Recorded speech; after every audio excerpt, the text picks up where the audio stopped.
ಅವತ್ತು ಧಾರವಾಡಕ್ಕೆ ಶಿವಪುತ್ರ ಅನ್ನೋ ಒಬ್ಬ ಹುಡುಗ ಬಂದಿದ್ದಕ್ಕೆ ಇವತ್ತು ಶಿವಪುತ್ರ ನಂತರ ಇಡೀ ಕರ್ನಾಟಕದಲ್ಲಿ 9,000 ಜನ ಇವತ್ತು ಕೆಲಸ ಮಾಡ್ತಾ ಇದ್ದಾರೆ ಸ್ನೇಹಿತರೆ. ಬರೀ ನೀನು ತಳಗಡೆ ಹುಡುಗರಿಗೆ ಫಂಕ್ಷನ್ ಮಾಡಿಸ್ತಿ, ಅವ್ರ ತಂದೆ ತಾಯಿಗೆ ನೀನು ಖುಷಿ ಪಡಿಸಿ ಕಳಿಸ್ತಿ, ನನ್ನ ಯಾವಾಗ ಕಳಿಸ್ತಿ ಅಂತ ಹೇಳಿ ಇವತ್ತು ನಿಮ್ಮೆಲ್ಲರ ಮುಂದೆ ನಮ್ಮ ತಾಯಿನ ಪರಿಚಯ ಮಾಡ್ತೀನಿ. ಇಲ್ಲೇ ಕೂತಿದ್ದಾಳೆ.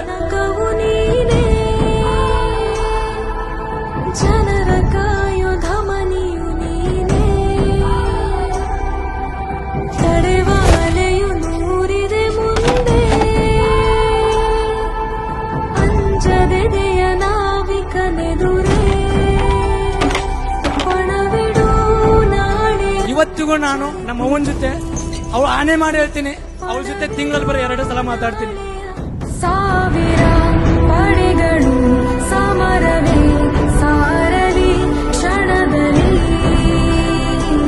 ಒಬ್ಬನೇ ಸೈನಿಕ ನಿನಗೆ ನೀ ಆಯುಧ ಜಗದಲ್ಲಿ. ಮಕ್ಕಳು ಸಾಧನೆ ಮಾಡಿದಕ್ಕೆ ಅಪ್ಪ ಏನ್ ಹೇಳ್ಕೊಳ್ತಾನೆ, ಇವ್ ನನ್ನ ಮಗ ಅಂತ ಹೇಳ್ಕೊಳ್ತಾರೆ. ಇವತ್ತು ನಾನು ಹೇಳ್ತಾ ಇದ್ದೀನಿ, ಇವ್ ನಮ್ಮಪ್ಪ.